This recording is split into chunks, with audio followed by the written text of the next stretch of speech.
The right side anyway. Usually I'm on that side. All right, we're live here on the couch for Let's Talk About Ice on a Thursday night.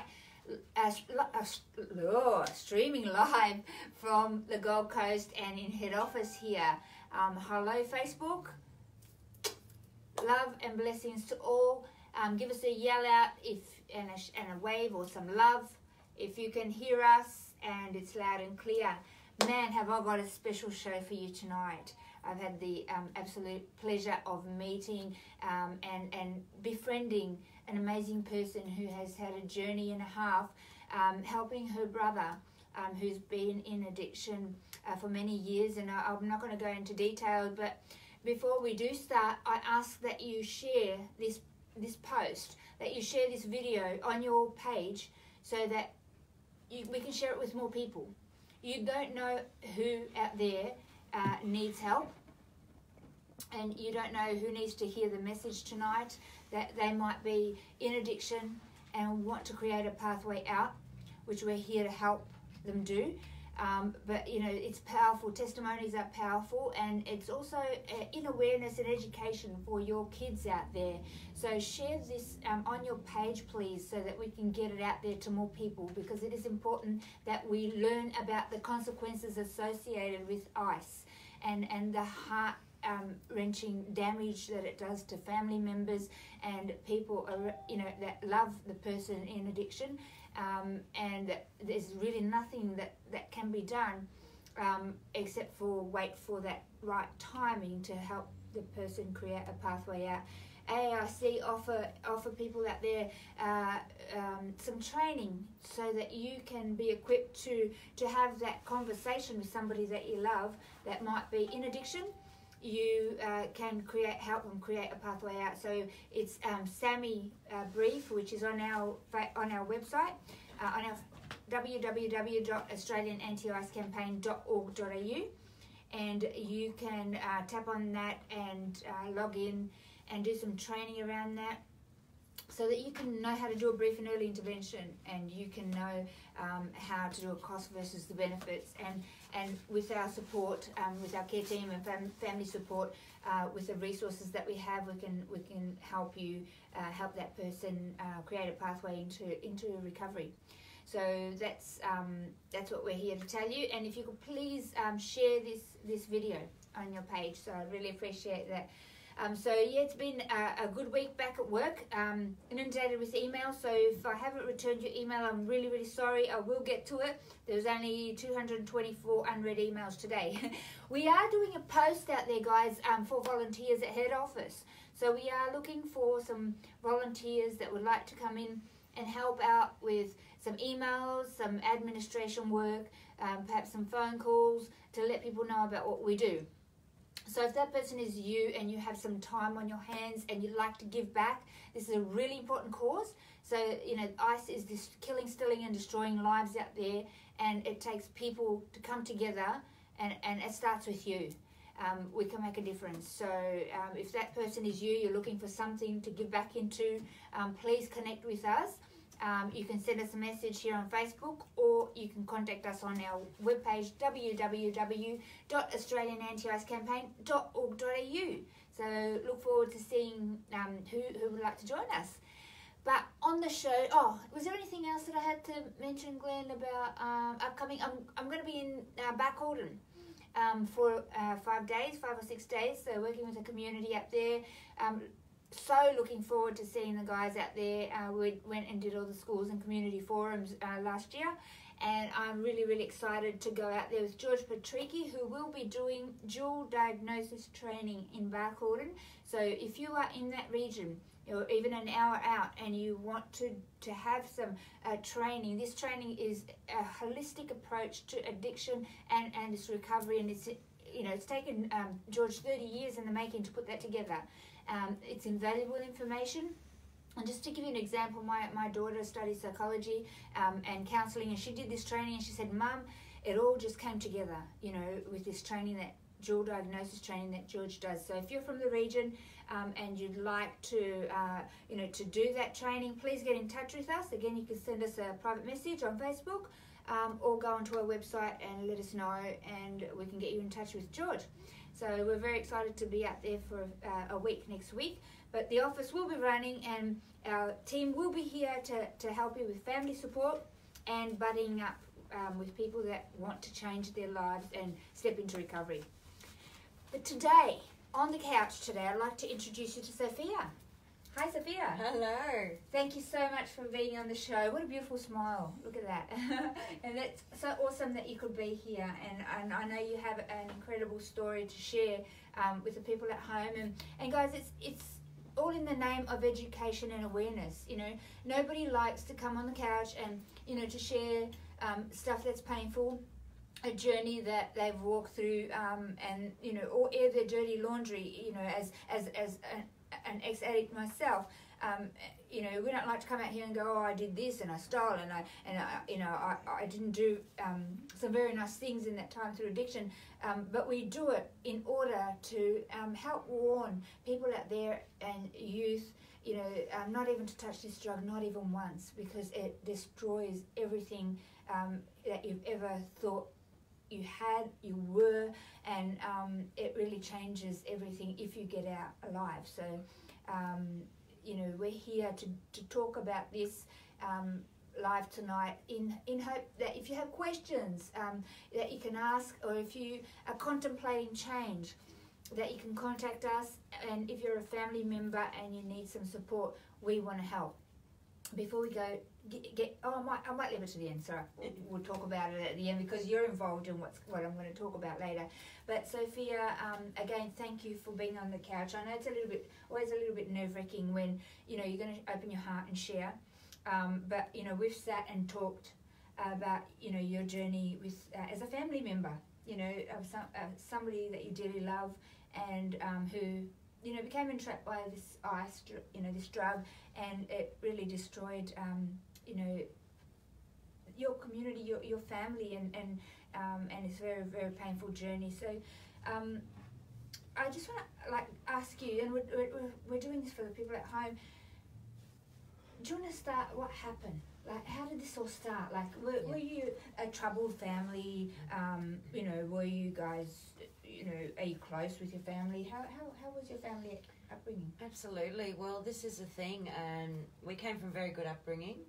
My mother was from Hungary. She was born in Budapest, and she actually came out to Australia and survived the Nazis. So came through the World War II, and her father and mother brought them out on a boat and started fresh in Melbourne. Wow. So came from very good upbringing. They were very well educated people, and my mum had my brother and myself. Probably at the age of 19, he started dabbling in amphetamines, into the speed, pretty heavily. And at age 21, at that time we had a stepfather. Our real father wasn't there. We had a very nice stepfather, we had a nice stepmother, and my father lived in Sydney. So we'd go on school holidays. And at about age 21, it got pretty, you know, full on. And my stepfather said to Mum, it's either him or me. Wow. So you know what we did. Yeah. We said bye-bye to our stepfather. Because your kids are important, you know, that's your baby, and nobody wants to see them going through that, and you want to help them out, you know. So what happened after that? So your mum was raising you both? Yeah, alone? so, Wow. well, we were adults at that time, you know, he was 21, I was 20. You're still always raising kids, even if they're 30. Absolutely, absolutely. But there was no stopping it. It was pretty full on, and so it was stressful. He then had to step into the man of the house, you know, responsibilities, and he always did. We worked hard. We ran our own businesses. We worked very hard. We always were entrepreneurial, and then he sort of came good. He came good for a while, and then I moved up to Queensland. They followed me, and then we went, oh my God, what's going on here on the Gold Coast? We've never had a social life really, because we work 7 days a week. There were nightclubs. There was people. There was gorgeous women everywhere. There was gorgeous men everywhere, and we went out and we started to enjoy life. We're going at age late 20s. We started to have our social life. So then he ended up in a very successful business, which I was the manager for. We had 100 staff. We were doing very, very big turnover and money. And he got into the drug scene pretty heavily. Wow. Everything collapsed because he had bad choice of partners in the business. Yep. And at the time, he needed to borrow some money to pay the staff, and we didn't know the person that said that lent us some money was actually affiliated with the bikies. Okay. Yep. So then that story started. So things started getting messy. So I would presume that as he that kind of law was going on, it was ice was the drug of choice that it was then. He embarked in. Yeah. How long ago was that? 2000 and it was cocaine, it was ice, it was everything. Yeah, it was everything. So poly using is really normal. Well, not normal, but it's really common. What I mean to say, amongst people who might start using alcohol and then marijuana and then speed and then coke and then ice, heroin, and you tend they tend to polyuse, which that's polyuse means use either or substance, and generally to mask something that's going on, and or fit in and be loved, so there's many reasons why people embark in ice addiction. I didn't have any issues to mask at the time when I was offered ice, but I wanted to fit in and be loved and curious and didn't know what I was taking, so that not understanding the steps that I was taking took me to a hell that I almost didn't survive. So, but sometimes it's just you're going out having fun and that's what's out there, and people pass you a pipe and it turns into a needle, and then things get messier every day because ice, that's what it brings you. It brings you a lump of problems and then another lump of problems and a bigger lump of problems, and before you know it, when you're trying to stop and you see the problems, it's so big that you just want to hit up against it and not look at it because you can't face all the problems. So I would imagine that all the poly using of drugs and then the scene probably alienated him from work and people and family. Well, everything just collapsed. The bikies, and I feel for any family that's going through any of this, because you feel helpless. Yeah. You want to protect your children, your siblings, your relatives, your brothers, your mothers, your fathers. Everybody wants to protect everybody. But what happened? It got very heavy. It was a bad underbelly scene, a series of underbelly scenes. We had people, they ended up extorting him, and he lost everything. He lost his house, he lost his business, he lost his wife, he lost his child, his only daughter, through all of this. Wow. It was very heavy for many years. They got him then starting to sell and do other things, which I don't need to really go into detail. That's what happens.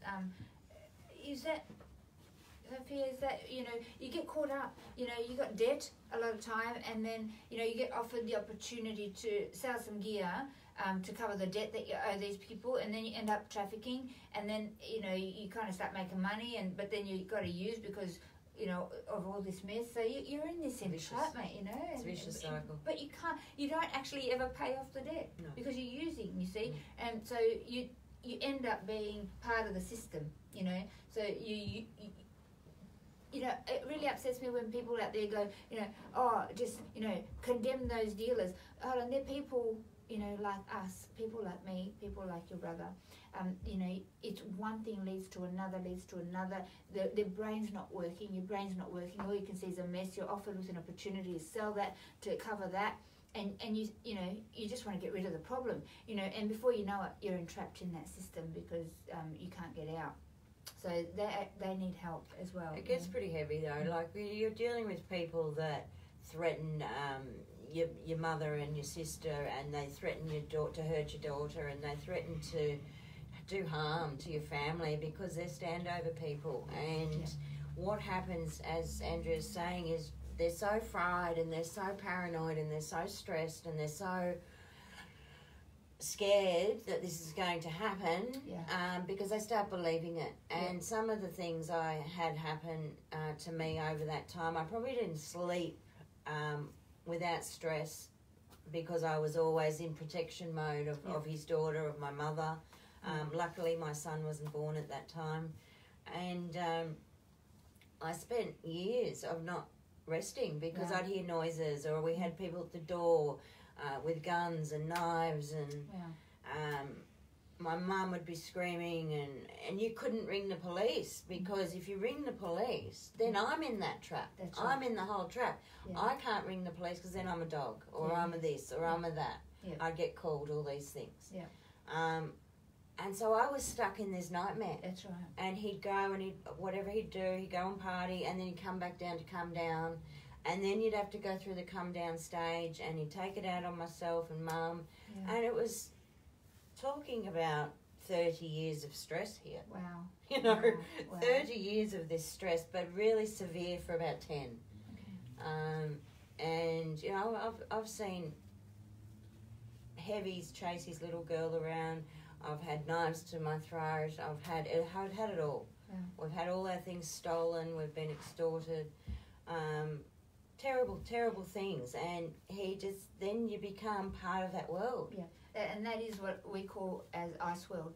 And it is a dark and a horrible place to live, not only on the person that's using, but as you can see, on the family members and people that love them.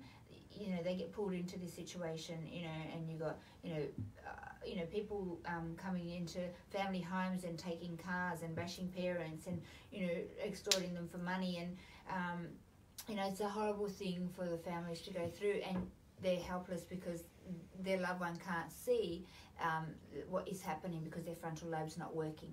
So the front of the brain is actually not operating, and they can't see the bigger picture.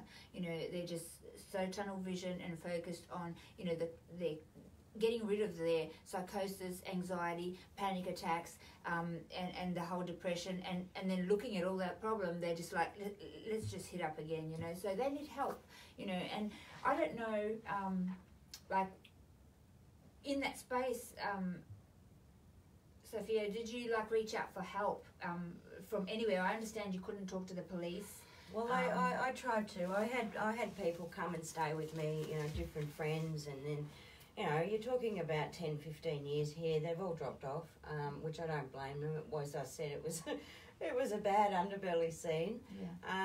And that's the thing. I stood up to them all. I stood up to them all because I've got more front than Myers. No one was going to hurt my family. And I had beautiful, you know, spiritual angels and things protecting me. But, you know, he did well. He was always there, you know, he always tried to help Mum and I. He always tried to help us. He was always tried to bring money in, to be the breadwinner before all of this, even through it. He was always there because we're very close, you know, Jewish family, even though we weren't religious, but we were very bonded. And he tried his best. But he got off it. He was able to get off it a few times. He ended up in jail twice. He ended up in rehab once. He ended up in drug court once and succeeded. He spent 9 months off it and was sober or clean for 12 months. So he's got the capacity to do it.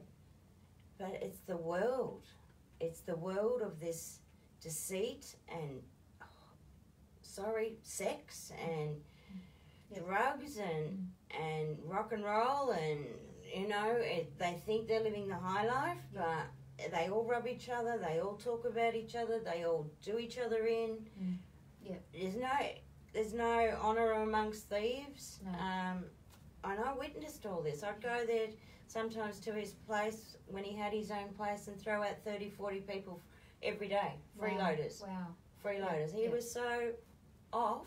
Because he couldn't see it. You know, he saw it, he didn't care. No, but he can't actually process it. Talking as you somebody know, that's been you there, know, he actually can't see it, you know, and process it and think, what's going on? Oh, they're freeloading off, because the frontal lobe's not operating. He's just in the motion and using his midbrain, which only cares about the next 5 minutes of pleasure, and it does, the processing is not taking place, so it just does what it needs to do, like an animal instinct, to get the next hit and not to come down.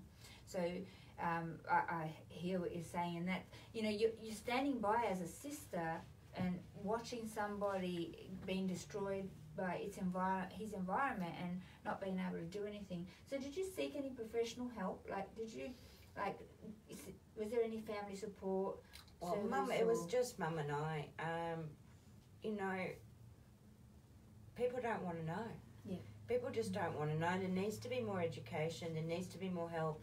There needs to be no embarrassment or fear or to come out and talk about it. It's like the campaign on TV this morning, Are You Okay? Yeah. Like every second person I saw posting on Facebook today, Are you okay, about suicide. Streaming? Yes. For me, that Are You Okay campaign, this is slow suicide. Yeah. Or fast suicide, depending on which way you want to look at it. That's right. Because you can just get that one bad hit or one bad batch and you're gone. That's right. And we had that experience with some teens in year 12 up in Cairns. They, you know, they went out and they were offered ice, and it was, you know, it was, I don't know, something else in it, but it went down bad, and they ended up in hospital, and you know, we were called up there to do intervention and help them understand if they kept taking this, this is what was going to happen. So, and we see that all the time, you know. It's not just, you know, a bad batch. What's happening today on our in our communities is that the concentration of the drug has got stronger and stronger.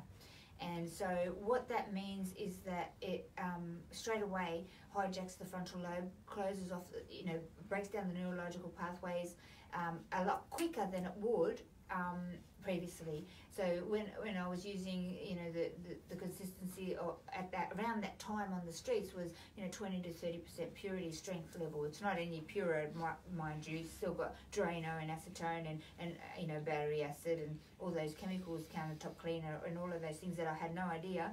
But it's not purity. What they're referring to is the concentration of the product. So out on our streets today, we've got the concentration of that concoction is 80%, even up to 90% concentration. So straight away it's starting to shut down your organs, break down, you know, hijacks your frontal lobe, break down the neurological pathways, deplete your brain of serotonin, and stop the dopamine supply from being produced. You know, the receptors and transporters, they break down and shrivel up. Hence, if there's no dopamine, dopamine makes us feel good and happy. If there's none of that, you spiral down into depression, anxiety, and along with psychosis that comes along with ice use and paranoia.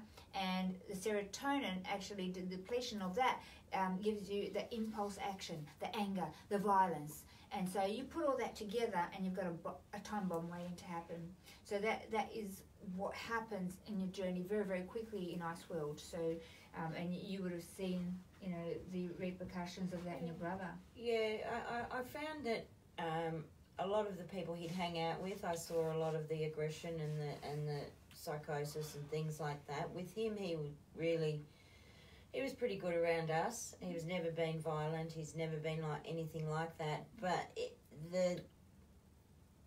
the manipulations and the blaming and the nastiness in his voice and his verbal used to hurt us terribly. Yeah. And I'm no angel. I've partied with the best of them. I'm no angel, but I've never been an addict. I've always gone to work. I've done everything, but this has been a massive addiction, which destroyed our family. Yeah. You know. And ICE does that, Sophia. You know, it really does. And people think, oh, it won't happen to me. You know, I won't be like them. I won't be like that person. And it's a deception at its best, because you know, the minute you pick that up, it is Satan in disguise, and it will kill, steal, and destroy everything that you thought you were, had, or can be. And it it'll leave you scarred if you get out. So a lot of people, the end result for the journey in ice addiction, Sophia, is you end up with mental health issues, in prison or dead, really. And our message is, let's educate our community, specifically our youth who are very vulnerable, on the dangers of this drug from lived experience. And mind you, we don't just talk about ice in schools, we talk about other drugs, that marijuana is being laced with ice, that they're gateway drugs. We talk about, the consequence of, you go onto another drug, and the consequences associated with drug use on your body. But, we are specific about ice, and all our presenters have managed to come out of that entrapment and have rehabilitation and be trained to come back and educate people.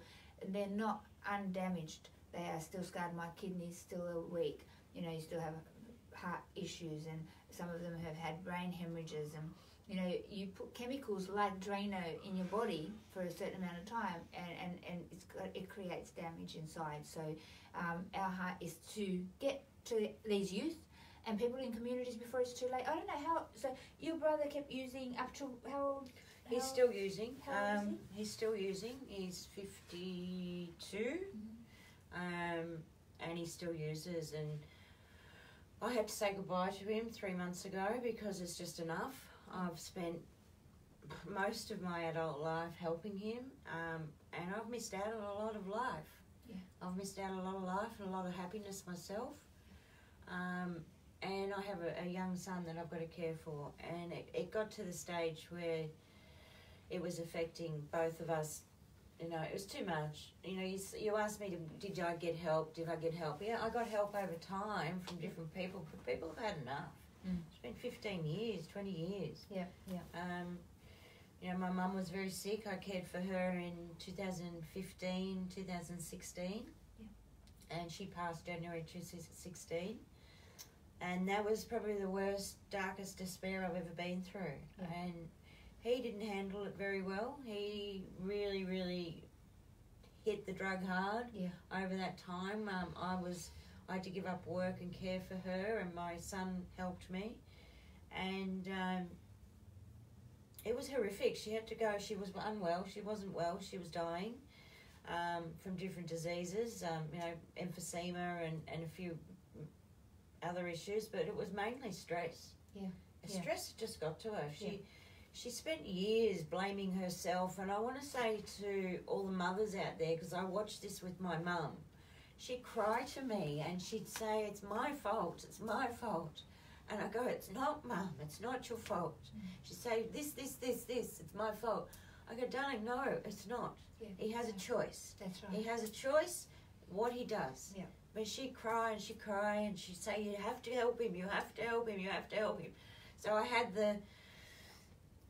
the Jewish mama blackmail, I have to help my brother, I have to help him. I was brainwashed, I had to help him. It wasn't help myself, it was help him. Yeah. And I did it, I would have done it anyway. Yeah. Well, you love your brother. Your mum was probably in a desperate place where, she's like, you're close to him, you got to pull him out. She didn't know what else to do, and that's the desperation that, families go through, and, you can't help him. You can get some training and some tools to be able to, put him in a place that he comes to the end of himself, and then go, well, here's the number, and here's the rehab, and we're going to do this but you can't make the person want to change their life. And, it all comes down to, self-worth and having to face the mess that they've created. Now, I've sat with people that I've known for a long time, and then they've fallen into ice addiction. And I remember a specific thing that my friend said to me, Andrea, I don't know who I am anymore. And he said, I've held people at gunpoint, I've been in prison, I've killed people, I've hurt people, I'm not that person anymore. And I said, no, that's rubbish. I know that person and I know who you are. And I pulled out a photo and I said, this is who you are, mate. And it had a picture of us when we were younger. And he was in there, and at that moment he broke down and cried. And, you know, I said, I'll support you to change and to create a pathway. I did it. If I can do it, you can do it, and I believe in you. And he did take those steps, thank God, and he's clean today. But, you know, I couldn't make him, even if at my heart's despair, but I could say to him, I believe in you and I know who you really are in here. You're not this person. This is what you're doing as a consequence of using, and this is what you know, the lifestyle is brought you to this. But you can get out. You actually can step out and make a change, and your life is amazing on the other side. So if we're speaking to you, if you are that person that's in addiction, and you might be watching this video and you're contemplating change and you've had enough of that world and you don't want to live in that world anymore, please, I urge you, you know, message us, contact us. We want to help you. We've done it. There's so many of us that have done it. And, you know, once you go through recovery and maybe training, you can come and help us, help others. You know, I'm going to yell out our phone number, okay, in the office here. And if that's you, please, I urge you to get a pen or your phone and write this down and connect with us, okay? That number is 0756656063. If you've had enough of Vice World, and you're worth it. I promise you, you're worth it. And there is life after that world, but you need to take the steps. And you need to pick up the phone and you need to call us and meet up with us, and we can help you create a pathway out. Okay, we've done it for so many. So we're talking to you. If you're contemplating change, please connect with us. And that is all that you can do. You can just say, you know, to your brother, here's the number. I want to help you get from A to B. And I remember when, you know, we used to hang out, and when I could laugh with you, and when you were, you know, running your business, and you've got so much potential, and encourage them with things that they have, what they were like before ICE, and what their life was like before ICE, and the things that they used to love and feel good doing, because at the moment they're not feeling anymore. So, and that's painful in itself, you know. And if you can ignite that fire of you know, who they were and what was special to them then, and the moments shared, you might be able to create that pathway you know, to take the steps. They only need to take a couple of steps into recovery, and you know, the rehabs, the detoxes, the people that we work with all around Australia, they are amazing at helping, because they've been through it. You know, we work with lived experience rehab people, and they've been through it, and they know what it's like to be on, you know. I went to a rehab today, Victory, in Tweed, Coolangatta, and you know, the guys in the house, they're amazing. You know, they're helping other people because they've been there, and they know what it took, and they know the work that had to be done to do it. And it was just so inspiring to see, you know, I've walked part in this journey before, and I want to hold your hand, and I want to help you. And now, Sophia, we've got family members doing the same. Yeah. You know, we've got mums and dads, like Carol, she came in today, and you know, Tim and Tyrone, and all other mums and dads that have been through it, and they understand, you know, the pain and the journey, and they can walk with family members. You know, we provide training for these people.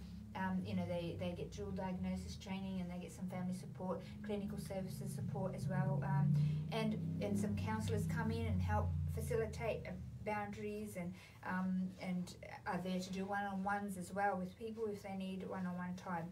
So that is so important, to be understood, and to have some professional help with some tools to be able to cope with that journey, because coping with that journey is not an easy road, you know, because you can see better, you can see the damage, you know, you can see what's going on and feel it at the same time. They can't, while they're in Ice World, you know, while they're users in Ice World, they can't feel it, but the family member certainly feels it, and they feel it hard. So my heart goes out to you. I wish that Mum and I would have had something like this when we were going through it for years, and because you don't know how to cope with it, you don't know how to communicate with these addicts. Yeah.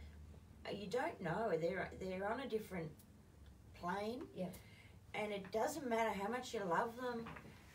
This drug burns holes in their brains, and it takes away their conscience. And the person that you loved when they were 15 or 20 or whatever age, it's not the same person. And you need to be educated as a family on how to deal with it, and always know that there's a door open for help, because everybody, really good. We had a great relationship pre-addiction, but it's been a long time. We're still close. We're still so close. Even though we're not in each other's lives, we're still so close. Yeah. I haven't spoken to him for about 3 months, but it's ironic. I don't know what's going on with the universe. But the day I spoke to you, he'd rung me that morning out of the blue. Wow. And I heard his voice, and someone had told me, all these things are happening, and he's gone, he's lost, he's this, he's that. I said, he's been lost for years. He's been walking dead for years. I said, but he's still in there. Yeah. And I spoke to him on the phone, and he sent his love to my boy, and I told him I loved him, but I heard his voice. And I said, it's never too late. No. All it takes is one phone call to me, and your whole life can change, your world can change, you can get help, and there's no judgment. No, there isn't. And you know what, that is so true, and we've got people that we've helped create a pathway into recovery, 21 years in addiction, 25 years in addiction, and they've turned their life around, and they're amazing, people, they're in there. I know, I was in there, but I needed help to get out of that entrapment, and for my brain to start working again, and for my emotions and feelings and everything to come back to life. I needed help, I needed tools, but your brother is in there. Yeah. And yes, hope is not lost. It doesn't matter what's happened in the past. No. You're not the only one that's had a history. There's so many of us, so many presenters. Yeah, we're not proud of where we've been or what we've done, but you know what? We can start again, and we can cut that off and say, no, that's not who I want to be. It's not a life worth living. You've been gifted an opportunity to have a life and to live it abundantly, full of all of your heart's desires. And in that world, that's not it. It's just destroying and destructing you and your family, as you can see. So if you're that person that I'm talking to out there, I urge you to take the step. It's a phone call, yeah? Take the step, and we'll help. We'll walk with you. And it's not easy. Recovery is not easy, especially the first few months, but it is doable, and it is worth it, and you're worth it. And relationships with your family, and moments that you get to share, with your nephews and nieces, and the future that's ahead that you have no idea of what's there. It's worth it. Yeah. It really is. And I know that your heart's desire is that your brother makes that choice one day himself. It is my heart's desire, but I'm not relying on it. I'm not. For the first time in 20-something years, I'm living my life. Yeah. I'm making sure my happiness is number one, and my boy. Yeah. And for the first time in my life, I'm not crying every day about it. I'm not waking up thinking, oh my God, I'm going to get a phone call, he's dead in a ditch, someone's got him. First time in my life, I'm at peace that it's his life, it's his decision. I can't control it. But I really want to stress to the mums and the sisters, because I was a sister, to please nurture yourselves, because I let myself be completely run down. Mum passed away. It was horrific. I had no energy, I had no finances, I had no self-worth. I was a mess, grieving, and of course my brother just went off the rails completely, and it's taken me good 2.5 years to heal. Wow. Myself. Yeah. And I'm ready to help other people. That's awesome. Yeah. We are so blessed to have you on board with us and helping other families, and we're going to be doing some special things coming up, but so keep an eye on this page, and I'll share a little bit more in a minute, but having the support is so critical for families through this time, because you know, it's heart-wrenching, and you don't know what to do, but sometimes some tools to be able to, and you're absolutely right, put boundaries and say, okay, I have my family now, and I have responsibility to look after you and your family. He's chosen that life, but you still haven't cut him off. Yeah. And the minute you want to change, brother, you know, you're ready to create that pathway, but you can't be a part of that world, and because it's going to impact on your son and yourself, and you know, you can't keep putting yourself through this torture. I think that it's the best thing that you've done, and if you speak to some of our previous families that have been through that and that have come out the other side, they'll tell you that you've got to let go. Yeah. You've got to let go and say, look, I love you, but I don't love what you're doing, and I'm not gonna choose living in that world. The minute you're ready to do something different, and the minute you've had enough, I can't sit here and watch you self-destruct. But the minute that you're ready to change that, I'm here and I'm ready to help because I love you. Yeah. And that is the attitude that, unfortunately, as much as it hurts you, you know, and I know it's not similar at all. I have kids, and I remember, you know, rebuking my kids and going to bed, crying, you know, and not letting them see that, because I had to punish them for certain things, you know, but I had to do that, and it's similar, but it's not the same. It's even more heart-wrenching because they're self-destroying themselves. But you know, even though it hurts, sometimes you just got to do that, because they have to come to the end of themselves. It's not until the addict hasn't got no other way, and they can't do it anymore, and it's a sheer desperation of rock bottom, that they actually take the step forward to change. So you had to do that. I thought he's hit rock bottom probably 10 times already. Yeah. How many rock bottoms can you hit? Some people might not want to change, and that's okay. But if we can reach one person through this video, this interview tonight, it's worthwhile. Yeah. One person. If we can save one person's life, this is worth my time. You know, mums, please don't take it personally. No. Sisters, protect yourself. It's a bad world out there. There's no ethics, there's no morals. When people are getting into that cycle, there's bad people there, you know, and you don't want to muck around. So be careful out there, and warn your kids, warn them. My boy knows everything. I had to explain it to him because he couldn't understand why his uncle was treating him badly. He'd cry to me, and I said, it's okay, he's just not feeling well, or he's got a headache, or, you know, if you go and get caught up in jail or wherever, I'd say he's off on a fishing trip, and I'd have to tell stories all for years and years and years and years and years. So to his daughter as well, and you do that. But you know, I've told him the truth, that that's he loves him, but this is what drugs do. They make people go crazy, and people that they love the most, they hurt the most. Yep. And that's our whole point. You know, we're trying to expose the truth and show youth out there the consequences of what happens to people. And I'm pretty certain that your son will never go down that path, because he's seen the impact, he's seen the hurt, he's felt it, you know. And we walk youth in high schools from year 7 to 12, we walk them on that journey. From the inside. Let me tell you what psychosis is like. Let me tell you how the entrapment and the tears and the anxiety and the desperation. Let me walk you through what that was like. I'm not just going to read it off a blackboard, but I'm actually you're going to feel that, you know, and that makes all the difference. You know, these kids don't forget. They won't forget the feeling. Because that's what people remember, the feeling. That's right. They remember what you said, but they remember the feeling. So, you know, it's hard hitting. Yeah, it is. But it's the truth. And that is Ice World. And Ice is out there. And it's going to be introduced and presented to your loved one and your child.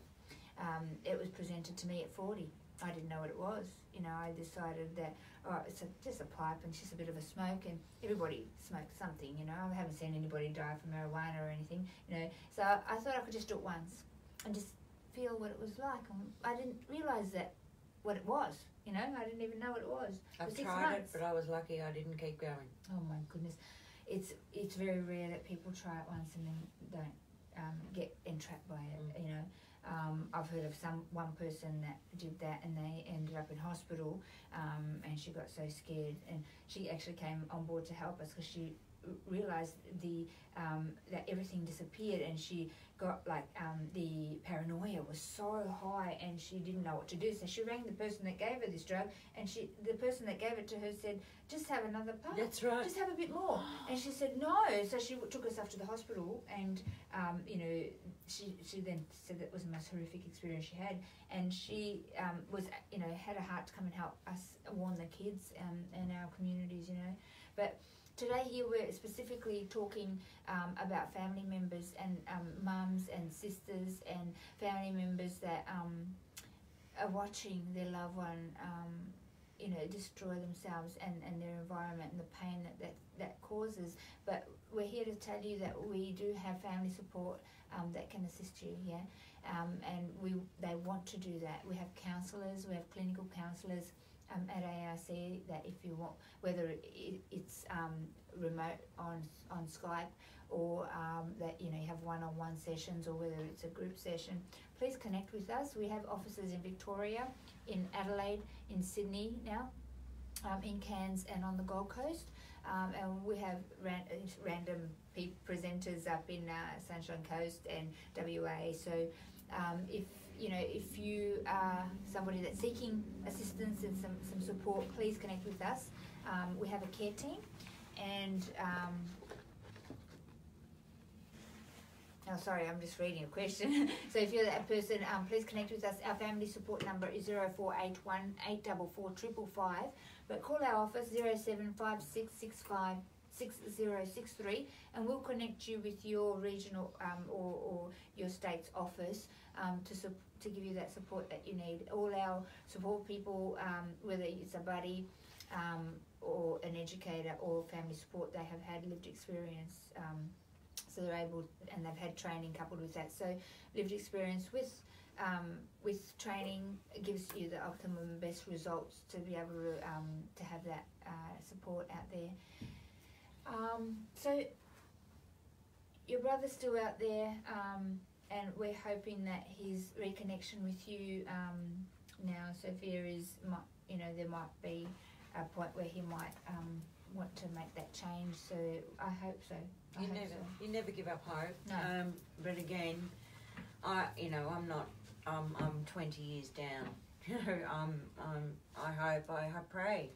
I pray that maybe someone sees this and shows it to him, or he shows somebody that's struggling with ice addiction, and we can help some more people, because you are beautiful people.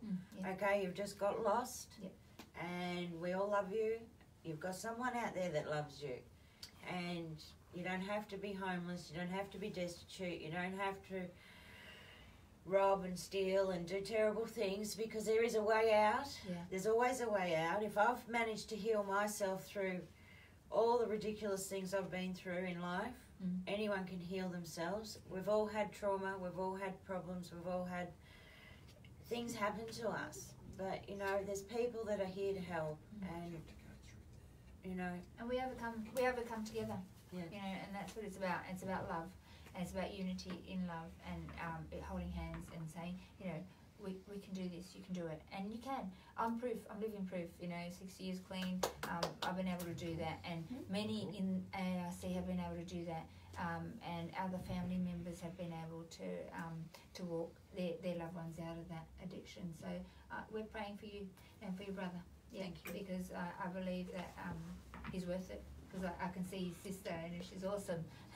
She's awesome. So the fruit doesn't fall too far from the tree. That's it. My dad used to say, and he's got to be beautiful like you. Well, that's the thing. He, all my life, no one ever said they didn't like him. Like everyone loved him. So, but it's really I'm reaching out to the mums and the sisters to just care for yourselves. Care for yourselves. I'm lucky enough to be doing an online business now where we empower women, we help women, We nurture women to have that self-worth again through lots of different areas as well. So reach out, you know, Awesome. We're all here to help. Thank you. And we are planning, we're in the planning stages, and Sophia's put her hand up to help in the planning stages of putting together a fight night.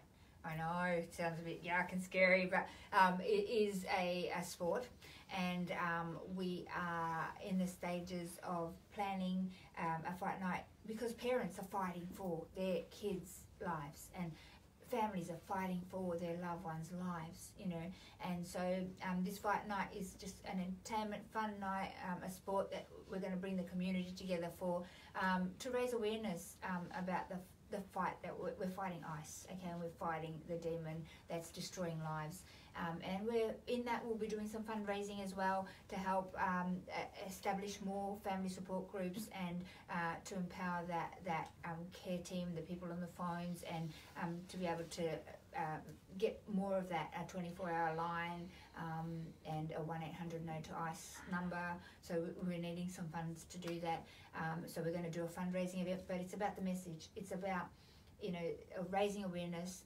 You know, it's a fight against ICE. We are putting the freeze on ICE in our nation, and we'd like you to join us. Yeah, so keep an eye out on this page, in our events page, and we're really, really excited to be able to be on that journey with you.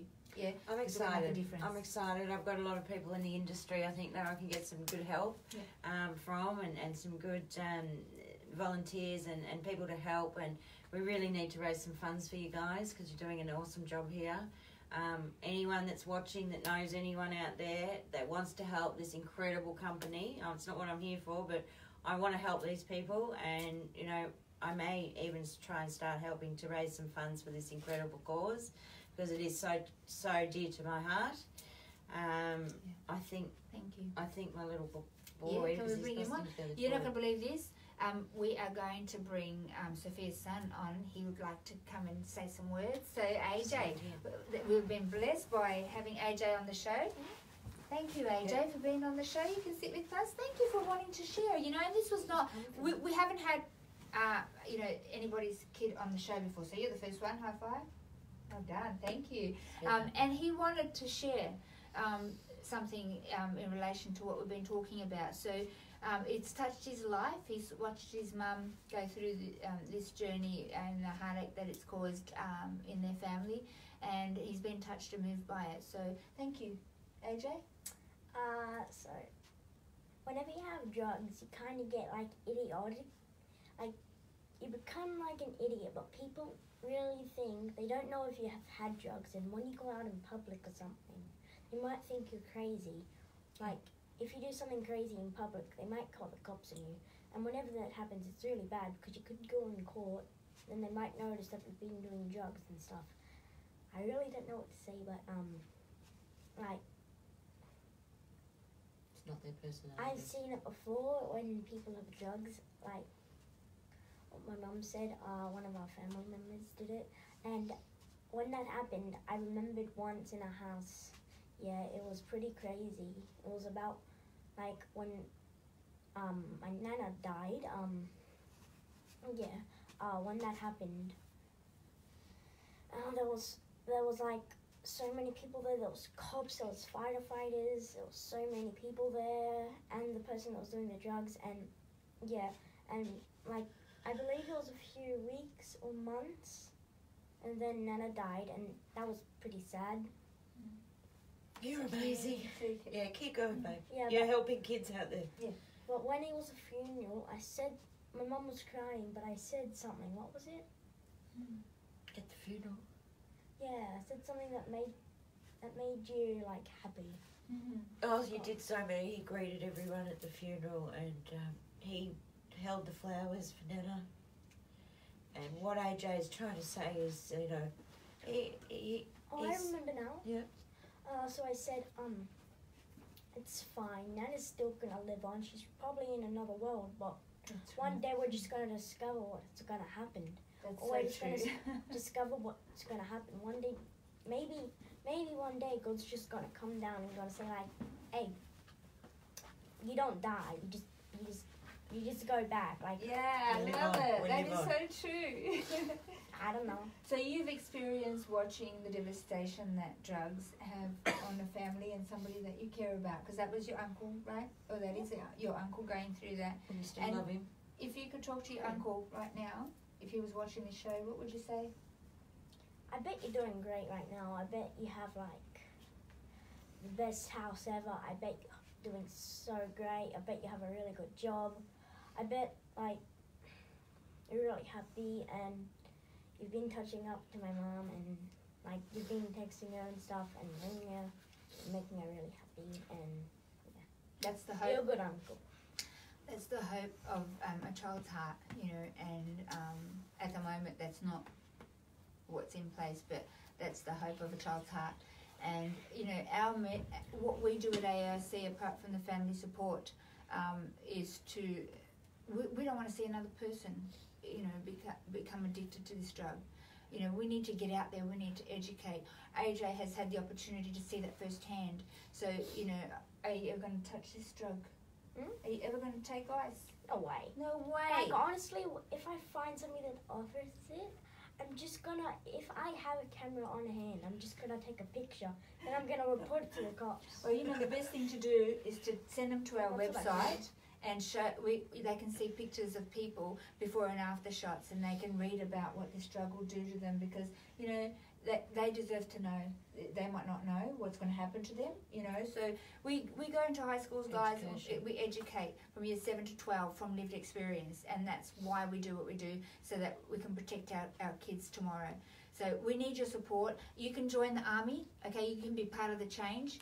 Every $10 helps us educate one youth on the dangers of ice and protect them from going in there. Yes, we're not going to stop everybody, but if we can expose it for what it is, that everybody has free will. But if we can show them the consequence, we can show them the damage, we can show them the long-term effects and the likelihood that they're not going to come out of ice addiction, you know, they're less likely to embark on that journey. So that's our heart and aim at AARC. Kids as young as him are being offered it Yeah. in the schools. I They know.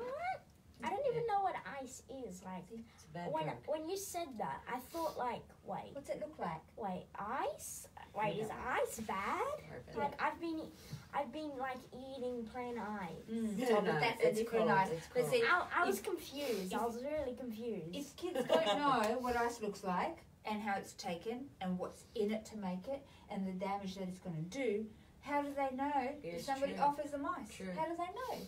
You know, they don't know. And the truth is, there's even lolly looking like little tablets looking like little teddy bears that is being given to kids. They don't know the difference. They're calling it strawberry quick, you know, rock, fire, Wow. all kinds of things. These kids are in danger and they are susceptible, okay? And we need to do something different, radically different. What we're doing is not working. We need Okay? help. So we're talking to you out there, and if you want to be part of the change, join the AARC Army today. You can do that on our website, www.australianantiicecampaign.org.au. Every $10 helps us educate one child, and it's all tax deductible. We are a non-for-profit charity, and everything that we do goes back into the community. So there's different programs being developed and to run alongside, like Paint the Nation and you know, a Ride Against Ice and a Walk Against Ice and some youth engagement events. So keep an eye on our page, and we look forward to sharing next week from Barcordon. We will be talking to some people in Barcordon and sharing the Let's Talk About Ice, and keep an eye on the fight night. So make sure you put that won't give you any dates yet, but it'll be before the end of the year, I think, and we will be inviting you to that to help raise awareness. So thanks very much, guys, for being on the show tonight. I really appreciate it. I love your hearts. Yeah, thank you for helping us put the freeze on ice in our nation. And out there on camera tonight, I ask you to share this video as much as you can, so that we can help other families that don't know that we're here. They don't know that we're here to help. And if they're suffering alone, we want to help them. And this is such an unspoken thing that's out there in our community. And when you start asking people, you know, the truth starts to come out. Oh yes, my brother, my sister, my mother, my auntie, and you know, we want to be there to help people through this. So don't forget, share this video. Love you all. Have a great night. See you next Thursday. And what's our message? Not even once. Not even once, guys. Don't touch it. Not even once.